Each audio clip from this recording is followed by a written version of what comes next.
صدق اللہ مولانا العظیم ونحن على ذلك لمن الشاہدین والشاکرین والحمد للہ رب العالمین۔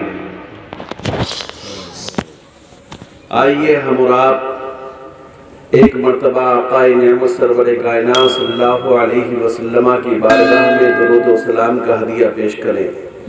پڑھیں بابا سے بلند اللہم صلی علی سیدنا و مولانا محمد وبارک وسلم۔ صلو علیہ الصلاۃ والسلام علیک یا رسول اللہ یا حبیب اللہ صلی اللہ تعالی علیہ وسلم۔ یہ مہینہ بڑا متبرک اور معظم مہینہ ہے جس کو ہم اور آپ 11ویں شریف کے نام سے یاد کرتے ہیں، اور اسی مہینے میں دادا میاں کا عرس بھی 17 تاریخ کو منایا جاتا ہے۔ اللہ رب العزت ہمارا اور آپ سب کا جمع ہونا قبول فرمائے، اور ان بزرگان دین کے صدقے میں ہم سب کی نجات عطا فرمائے۔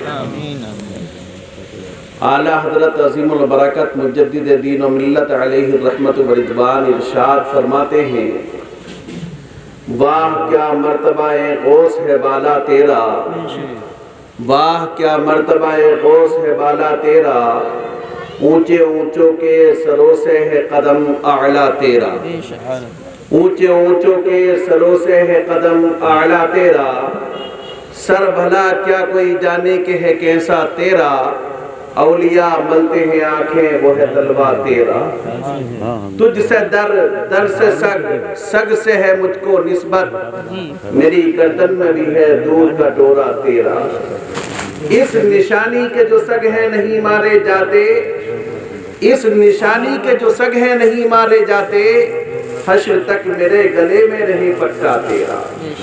غوث اعظم رضی اللہ تعالیٰ عنہ کا مقام بہت بڑا مرتبہ اور مقام ہے، آپ اولیاء کرام کے سردار ہیں۔ پیارے مسلمانوں، چند باتیں میں اولیاء کرام کی شان میں بیان کرنا چاہتا ہوں۔ اللہ کے برگزیدہ بندوں کا ذکر کرتے رہنا چاہیے، اپنی اولاد کو مقرب بندوں کا ذکر، ان کے واقعات، انبیاء کرام کے واقعات سناتے رہنے چاہیے، تاکہ ان کے دلوں میں انبیاء کرام کی محبت اور ولیوں کی محبت پیوست ہو جائے۔ جی بے شک۔ آپ جانتے ہیں کہ اس روئے زمین پر اللہ کے بہت سارے بندے تبلیغ اسلام کے لیے آئے، اور انہوں نے اپنے اعتبار سے تبلیغ اسلام فرمائی۔ پیارے مسلمانوں، میں بتانا چاہتا ہوں، مسلم شریف کی ایک حدیث آپ کے سامنے ذکر کرنا چاہتا ہوں۔ آج ہم پر طرح طرح کی پریشانیاں اور مشقت آ رہی ہیں، طرح طرح کے مصائب و آلام آ رہے ہیں، لیکن پیارے مسلمانوں، مصائب و آلام اور پریشانیاں پچھلی امتوں میں بھی آئیں، لیکن بعض لوگ وہ رہے جو ایمان لے آئے تو ایمان لانے سے پھر نہ پھرے، کھڑے تھے لیکن راستے سے نہیں ہٹ رہا تھا۔ اب اس نے سوچا کہ کیا کیا جائے، کیا کیا جائے۔ اس کے دماغ میں ایک تدبیر آئی، اس کے ذہن میں ایک تدبیر آئی کہ دیکھتا ہوں کہ آج جادوگر کا معاملہ اچھا ہے یا اس راہب کا معاملہ اچھا ہے، دونوں کو آزماتا ہوں۔ اس نے ایک نیچے سے پتھر اٹھایا، اور اٹھانے کے بعد میں کہا، اے پروردگار عالم، اگر راہب کا معاملہ جادوگر کے معاملے سے اچھا ہے تو اس پتھر کے ذریعے اس جانور کو ہٹا دے۔ اس نے پتھر مارا اور اس کی کن پٹی پر لگا، کن پٹی پر لگنا تھا کہ جانور جو ہے ہلاک ہو گیا، اور سارے لوگ نکل کر چلے گئے۔ پیارے مسلمانوں، اس نے سمجھ لیا کہ راہب کا معاملہ جادوگر کے معاملے سے اچھا ہے۔ اس کے بعد میں اس نے یہ پورا واقعہ اس راہب کو بتلایا۔ بتلانے کے بعد میں راہب نے کہا، اے بچے، جو میں تیرے اندر کوالٹی دیکھ رہا تھا، جو چیزیں میں دیکھ رہا تھا، اس پر تو پورا کھڑا اتر رہا ہے۔ آج تیرا معاملہ بہت آگے نکل گیا ہے، تیرے اندر معاملہ یہاں تک پہنچ گیا ہے کہ بچہ برس کی بیماری سے شفا دینے لگا، مادرزاد اندھوں کے آنکھوں پہ ہاتھ پھیرتا ان کو شفا یاب ہو جاتی۔ پیارے مسلمانوں، بادشاہ کا ایک ہم نشین تھا، اس کا نام جو بھی ہو، لیکن پیارے مسلمانوں پاس میں بیٹھنے والا تھا، ہم نشین تھا، وہ بھی اندھا تھا۔ اس کو پتا چلا کہ راہب کے پاس میں یہ بچہ جاتا تھا اور اس بچے کا معاملہ یہ ہے کہ یہ مادرزاد اندھوں کو شفا دیتا ہے۔ اب پیارے مسلمانوں، اس نے راہب کے پاس میں ہم نشین جو تھا، اس نے آ کر بچے سے کہا، اے بچے تو ان ہم نشینوں کو، اے بچے تو ان بے آنکھوں والوں کو، ان اعماؤں کو، ان اندھوں کو میں نے سنا ہے کہ تم شفا دیتے ہو، بہت سارا سامان لے کر آیا ہوں، بہت سارا سامان تجھ کو دوں گا، بہت سارا مال تجھ کو دوں گا اگر مجھے شفا مل جائے گی۔ تو اس نے کہا کہ میں شفا دینے والا نہیں ہوں، شفا دینے والا تو رب تبارک و تعالی ہے۔ اگر تم ایمان لے آؤ تو میں رب سے دعا کر دوں گا تمہارے لیے، اللہ تمہیں اس کے صدقے میں شفا یابی عطا فرمائے۔ سبحان اللہ، سبحان اللہ۔ اب پیارے مسلمانوں، اس نے کہا کہ ٹھیک ہے میں ایمان لے آتا ہوں، لیکن اگر میں اخیارہ نہ بنا، اندھے سے بینائی میری نہیں آئی، تو میں اپنے ایمان سے پھرنے والا نہیں ہوں، سمجھ لینا۔ تو اس کے بعد میں بچے نے اللہ کا نام لیا اور اس کی آنکھوں پر اپنا ہاتھ پھیرنے کے بعد میں اللہ نے اس کو شفا یابی دے دی۔ اللہ نے اس کو نہ دیکھنے والے سے دیکھنے والا بنا دیا۔ اب پیارے مسلمانوں، اگلے دن جب بادشاہ کے پاس میں وہ انسان ہم نشین بیٹھا تو اس نے کہا کہ تو اندھا تھا، تجھے آج دیکھنے کیسے لگا ہے؟ اس نے کہا کہ میرے پروردگار نے مجھے شفا دے دی ہے۔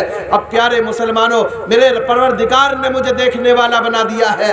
اس کے بعد میں کیا ہوتا ہے؟ اس نے کہا کہ میرے علاوہ بھی تمہارا کوئی رب ہے، میرے علاوہ بھی تمہارا کوئی خدا ہے معاذ اللہ؟ تو انہوں نے کہا کہ ہاں، وہ خدا جو تمہارا بھی خدا ہے، وہ خدا جو میرا بھی خدا ہے، وہ خدا جو اس بچے کا بھی خدا ہے، وہ خدا جو اس جادوگر کا بھی خدا ہے، وہ خدا جو اس راہب کا بھی خدا ہے۔ پیارے مسلمانوں، اس نے سمجھ لیا کہ بچے نے اس کو شفا یابی دی ہے۔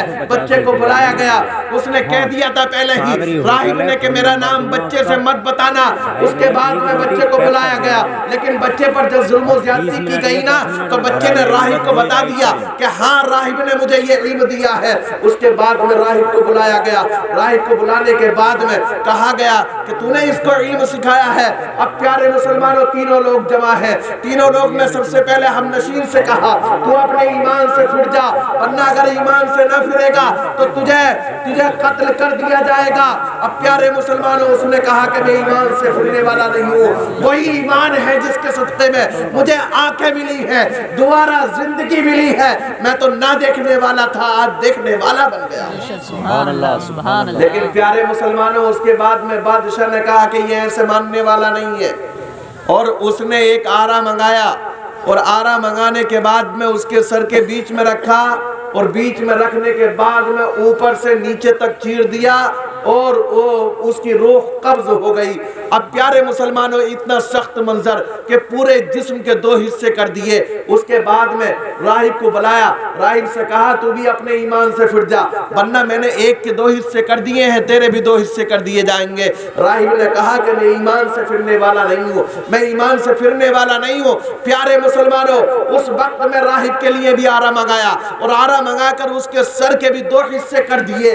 پیارے مسلمانوں، جان تو دے دی، لیکن ایمان سے ٹچ سے مچ نہ ہوئے، ایمان پر قائم و دائم رہے، ایمان پر استقامت رکھی۔ اب پیارے مسلمانوں، اس کے بعد میں بچے کی باری آئی۔ جب بچے کی باری آئی نا تو چند لوگوں کو ان نے بلایا، اپنے حواری جواریوں کو بلایا، اور بلانے کے بعد میں کہا کہ اس کو ایک پہاڑ کی فلاں پہاڑ کی چوٹی پر لے جاؤ، اور جب پہاڑ کی چوٹی پر پہنچ جاؤ نا تو اس کو وہاں سے گرا دینا، اور گر جائے گا، مر جائے گا، جانور کھا لیں گے، پھر کوئی بچانے والا نہ ہوگا۔ پیارے مسلمانوں، جب اس بچے کو یہ لوگ لے کر گئے اور اسے وہاں گرانے کی کوشش کرنے لگے، اب جب پہاڑ کی چوٹی پر پہنچے، بچے نے کہا پروردگار عالم یہ مجھے مارنا چاہتے ہیں، اے پروردگار عالم میری طرف سے تو کافی ہو جا۔ اب پروردگار عالم نے اس پہاڑ کے اندر اندر ایک زلزلہ پیدا کیا، سارے لوگ کھائی میں گر گئے اور ماشاءاللہ بچہ بچ گیا الحمدللہ۔ اس کے بعد میں بادشاہ کے پاس میں پھر آ گیا۔ بادشاہ کے پاس میں آنے کے بعد میں جب بادشاہ نے دیکھا نا، میں نے تو تجھے پہاڑ کی چوٹی سے گرانے کے لیے لوگوں کو حکم دیا تھا، لیکن تو کیسے بچ گیا؟ اس نے کہا کہ میری طرف سے رب تبارک و تعالیٰ ان کے لیے کافی ہو گیا، اور وہ سارے کے سارے پہاڑ کی چوٹی سے گر گئے اور میں بچ کر یہاں آ گیا۔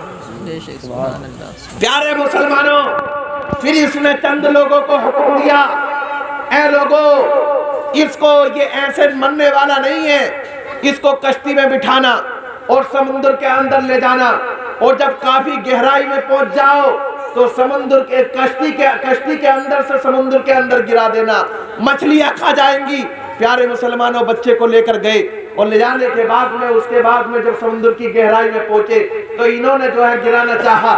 بچے نے کہا پروردگار عالم، یہ میری جان لینا چاہتے ہیں، مجھے سمندر میں پھینکنا چاہتے ہیں، پروردگار عالم میری طرف سے تو کافی ہو جا۔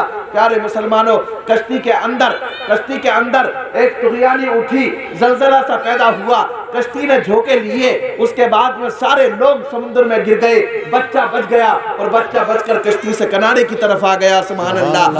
اب جب کشتی سے کنارے کی طرف آ گیا، پھر بادشاہ کے پاس میں آیا۔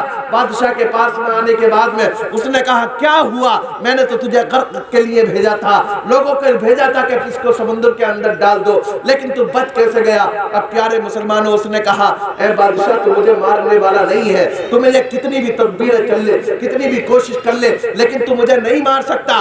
ہاں اگر مار سکتا ہے تو اس کا طریقہ بھی میں بتا دوں کہ تمام لوگوں کو اعلان کرا دو اور کھلا میدان میں تمام کو جمع کر دو، اور جمع کرنے کے بعد میں جب سارے لوگ جمع ہو جائیں گے اور مجھے سولی پر چڑھانا، سولی پر چڑھانے کے بعد میں میرے ترکش سے ایک تیر نکالنا، تیر نکال کر، اور جب مجھ کو مارو گے نا، لیکن ایسے نہیں مروں گا، پھر بھی کہنا کہ میں اس بچے کے غلام، اس بچے کے رب کے نام سے تیر چلاتا ہوں تو اللہ رب العزت مجھے موت عطا فرمائے گا، اس سے پہلے مجھے موت نہیں ہوگی۔ اب پیارے مسلمانوں، ہوا کیا؟ ہوا بھی یہی کہ ایک دن آیا، تاریخ متعین کر دی کہ لوگوں کو سارے لوگ جمع ہو جائے، حکومت سے سارے لوگ جمع ہو گئے۔ پیارے مسلمانوں، لاکھوں کا مجمع، اب بچے کو سولی پر چڑھایا گیا، اس کے ترکش سے تیر نکالا گیا۔ تیر نکالنے کے بعد میں بادشاہ نے اس کے ترکش سے تیر نکالنے کے بعد میں ترکش سے تیر چلایا، بچے کے نام، اللہ رب العزت کے نام سے، بچے کے رب کے نام سے چلایا۔ اب پیارے مسلمانوں، اس کی کن پٹی پر تیر لگا، اور تیر لگنے کے بعد میں جیسے ہی بچے نے اپنی کن پٹی پر ہاتھ رکھا، اللہ کو پیارا ہو گیا۔ لیکن پیارے مسلمانوں سنو، اس کے بعد میں جب دیکھا کہ بچہ 2 مرتبہ بچ گیا تھا، جب بچے کے رب کے نام سے تیر چلایا گیا تو بچے کے رب کے نام سے بچہ مر گیا۔ لوگوں نے سمجھ لیا کہ یہ رب نہیں ہے، بلکہ رب وہ ہے جو اس بچے کا بھی رب ہے، رب وہ ہے جو راہب کا بھی رب ہے، رب وہ ہے جو بادشاہ کا بھی رب تھا، رب وہ ہے جو کہ اس جادوگر کا بھی رب تھا۔ اس کا مطلب یہ بادشاہ رب نہیں ہے، یہ بادشاہ ہمیں پیدا کرنے والا نہیں ہے، پیدا کرنے والی کوئی اور ذات ہے۔ پیارے مسلمانوں، وہ سارا کا سارا مجمع، پیارے مسلمانوں، ایمان لایا، اللہ رب العزت پر ایمان لے آیا۔ بچہ تو گیا، لیکن لاکھوں کو کلمہ پڑھاتا ہوا چلا گیا۔ بچہ تو گیا، بچہ کوئی اور نہیں تھا، وہ اللہ والا بچہ تھا، اللہ کا برگزیدہ بندہ تھا، اللہ کا مقرب بندہ تھا۔ دنیا سے تو گیا، لیکن لاکھوں کو کلمہ پڑھاتے ہوئے چلا گیا۔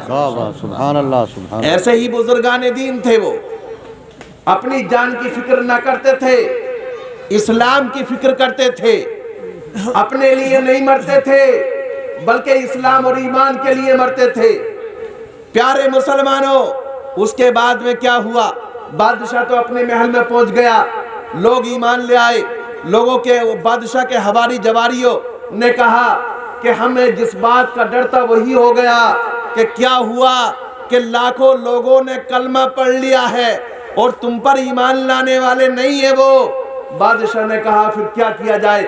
لوگوں نے مشورہ دیا کہ ہر چوراہے پر، ہر سڑک پر ایک کھائیاں کھودی جائیں، کھائیاں کھودنے کے بعد میں اس میں آگ جلا دی جائے اور کہا جائے جو ایمان سے ہماری طرف آ جائے گا وہ بچ جائے گا، اور جو ایمان پر نہ رہے گا، جو ایمان پر رہے گا اسے اس میں جلنا پڑے گا۔ پیارے مسلمانوں، لوگوں نے اپنی جانوں کو قربان کر دیا لیکن ایمان سے نہ پھرے، ان کھائیوں میں کود گئے لیکن ایمان سے نہ پھرے۔ ایک عورت بڑی ڈر رہی تھی، پریشان تھی، مضطرب تھی، تو اس کا ایک چھوٹا سا بچہ تھا، اس نے کہا کہ اے میری والدہ، اے میری والدہ، اصبری علی الحق، کہ اے میری والدہ تو صبر کر، اور صبر کر، اس آگ میں کود جا اس لیے کہ تو حق پر ہے۔ سبحان اللہ سبحان اللہ۔ آج تو اگر کوئی پیسہ دے دے اور ایمان لینا چاہے تو لے جا، پھر دوبارہ کلمہ پڑھ لوں گا معاذ اللہ۔ ایمان چلا جائے لیکن پیسہ آ جائے، استقامت فی الدین رہنا چاہیے، دین پر ہمیشہ قائم رہنا چاہیے۔ یہ دیکھ لو کہیں ایسا نہ ہو کہ ہمارا ایمان تو نہیں جا رہا ہے، بعض جملے ایسے ہوتے ہیں معاذ اللہ کفریہ الفاظ بول دیتے ہیں لوگ اور ایمان چلا جاتا ہے۔ لوگ کہتے ہیں کہ ایمان اتنا کمزور تھوڑی ہے، ابھی چند دن پہلے دھان کے موسم میں بارش پڑی تو کتنے لوگوں نے کہہ دیا کہ پروردگار عالم کو بھی معاذ اللہ دیکھ نہیں رہا ہے۔ ایسے موقعوں پر ایسے جملوں سے ایمان چلا جاتا ہے۔ پیارے مسلمانوں، اس لیے اپنے ایمان کی حفاظت کرنا چاہیے۔ اپنے ایمان کی حفاظت کرو گے، اپنے ایمان کی حفاظت کرو گے تو آخرت میں مقام جنت ہوگا۔ اگر ایمان ہی نہیں ہوگا تو جنت کہاں سے ملے گی؟ اس لیے کہ یہ راستہ بزرگوں کا راستہ ہے۔ ماشاءاللہ حضرت حافظ ذوالفقار میاں صاحب قبلہ اور ان کے فرزند حضرت مولانا حیدر میاں صاحب قبلہ ہر عرس کو 17 تاریخ کو چند سالوں سے، کئی سالوں سے تو ہمارا آنا ہو رہا ہے، 5-6 سال ہو گئے، اور حضرت قاری عبدالوکیل صاحب، حضرت مفتی مظفر صاحب، ہم تینوں لوگ اکثر و بیشتر یہاں آتے ہیں۔ لیکن یہ دینی محفل ان کا خلوص پس مردہ نہیں ہوا، چند لوگ آتے ہیں لیکن اس کے باوجود بھی یہ عرس کراتے ہیں، اس لیے کہ دینی خیالات ہیں، دین میں تقویت ہے۔ اگر انہی مزاروں پر یہ محفلیں نہ ہو کر دوسری محفلیں ہوتی تو ہزاروں کا مجمع بھی دیکھنے کے لیے ملتا۔ لیکن پیارے مسلمانوں، ہر ایک انسان کو مرنا ہے، ہر ایک انسان کو اس دنیا سے جانا ہے۔ اچھے کام کر کر چلے جاؤ گے تو دنیا یاد رکھے گی، اور برے کام کر کر جاؤ گے تو تمہیں دنیا برائی سے یاد کرے گی۔ اور جو اچھے کام کر کے جائے اور لوگ اسے اچھائی سے پکاریں تو اس کو سمجھ لو کہ وہ جنتی ہے، میرے سرکار نے فرمایا۔ اور جس کو لوگ مرنے کے بعد برائی سے پکاریں تو وہ جنتی نہیں بلکہ جہنمی ہے۔ اس لیے کہ انسان اچھا کام کر کے جاتا ہے، اچھے کام کرنے کے بعد میں اس کا صلہ رب تبارک و تعالیٰ عطا فرماتا ہے۔ اور دنیا میں اگر برائی کرنے والے کو اگر دنیا میں اس کی سزا نہ ملے تو آخرت میں تو لازم و ضروری ہے کہ اس کی سزا ملے گی۔ اس لیے لوگوں، ان بزرگان دین کا معمول یہ تھا کہ تم بزرگوں کے قریب چلے جاؤ، اجمیر شریف چلے جاؤ، کچھوچا شریف چلے جاؤ، صدر الافاضل مرادآباد چلے جاؤ، حافظ شاہ جمال اللہ میں چلے جاؤ، یا کوئی اور دوسری خانقاہوں میں چلے جاؤ، آپ کو ان بزرگوں کے قریب میں مسجدیں ملیں گی۔ اس کا مطلب پتہ چلتا ہے کہ بزرگوں کو مسجدوں سے خاص تعلق تھا، وہ نماز کی پابندی کرنے والے تھے، نماز پڑھنے والے تھے، وقتوں پر نماز کو ادا کرتے تھے۔ اس لیے پیارے مسلمانوں، نماز کی پابندی کرو، بزرگان دین سے نسبت رکھو، بزرگان دین سے لگاؤ رکھو، بزرگان دین سے تعلق رکھو، بزرگان دین سے اپنے دل کو جوڑ لو، اور جوڑنے کے ساتھ ساتھ جو شریعت نے حکم دیا ہے اس کی پابندی کرو، برائی سے بچتے رہو، برائی سے بچو، اچھائیوں کی طرف رغبت کرو گے، انشاءاللہ اللہ رب العزت تم کو فلاح و بہبودی عطا فرمائے گا۔ پیارے مسلمانوں، ایک بات اور بیان کر دوں، غوث اعظم رضی اللہ تعالی عنہ کا یہ مبارک مہینہ چل رہا ہے۔ پیارے مسلمانوں، غوث اعظم رضی اللہ تعالیٰ عنہ وہ عظیم ہستی جو سارے سلسلے غوث اعظم رضی اللہ جو اہل سنت والجماعت کے سلسلے ہیں وہ غوث اعظم رضی اللہ تعالیٰ عنہ سے ملتے ہیں۔ اب پیارے مسلمانوں، غوث اعظم کا وہ مقام، وہ مرتبہ، وہ منصب کہ غوث اعظم رضی اللہ تعالیٰ عنہ کی محفلوں میں 70,000 لوگ ہوا کرتے تھے، لیکن 70,000 لوگ، لیکن شروع سے آخر تک آواز ایسے ہی پہنچتی تھی 70,000 لوگوں میں بھی جیسے قریب والوں کو پہنچتی ہے، پیچھے والوں کو بھی آواز ایسے۔ بے شک، سبحان اللہ، سبحان اللہ۔ اگرچہ علماء نے بیان کیا غوث اعظم اتنی دور سے دکھائی نہ دیتے تھے، لیکن آواز کا کمال یہ تھا بغیر مائک، بغیر کسی الیکٹرانک شے کے غوث اعظم رضی اللہ تعالیٰ عنہ کی آواز سارے جلسے میں یکساں پہنچتی تھی۔ جی بے شک۔ بہت سارے لوگ پر ایسی کیفیت طاری ہو جاتی۔ ایک مرتبہ تو حضور غوث اعظم رضی اللہ تعالیٰ عنہ درس دے رہے تھے، اب راست اوپر سے ایک چیل آواز کرتی ہوئی گری، غوث اعظم رضی اللہ تعالیٰ عنہ کو جلال آ گیا۔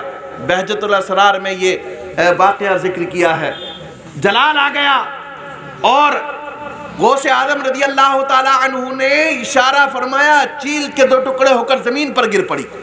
اللہ اکبر۔ اس کے بعد غوث اعظم رضی اللہ تعالیٰ عنہ نے اس چیل کو اٹھا کر دونوں کو جوڑا اور ہاتھ پھیرا اور اس کے بعد میں وہ اڑتی ہوئی چلی گئی۔ یہ غوث اعظم رضی اللہ تعالیٰ عنہ کی کرامت۔ اولیاء اکرام بزرگان دین فرماتے ہیں غوث اعظم کا وہ مقام اور مرتبہ ہے، ان کے داہنے ہاتھ میں حقیقت کا سمندر ہے اور بائیں ہاتھ میں شریعت کا سمندر ہے، جس سمندر سے چاہے پانی نکال لے۔ پیارے مسلمانوں، اس لیے ہمارے بزرگان دین کا مقام بہت بڑا مرتبہ، ان سے نسبت رکھنی چاہیے، ان کا ادب و احترام کرنا چاہیے۔ تمام بزرگ ہمارے بزرگ ہیں، تمام سے ہمارا دل لگا ہوا ہونا چاہیے، تمام سے ہم سب کو وابستہ ہونا چاہیے۔ پروردگار عالم، میرے کہنے میں جو بھی غلطی ہوئی ہو پروردگار عالم معاف فرمائے۔ استغفر اللہ ربی من کل ذنب واتوب الیہ وما علینا الا البلاغ۔ السلام علیکم ورحمۃ اللہ تعالی وبرکاتہ۔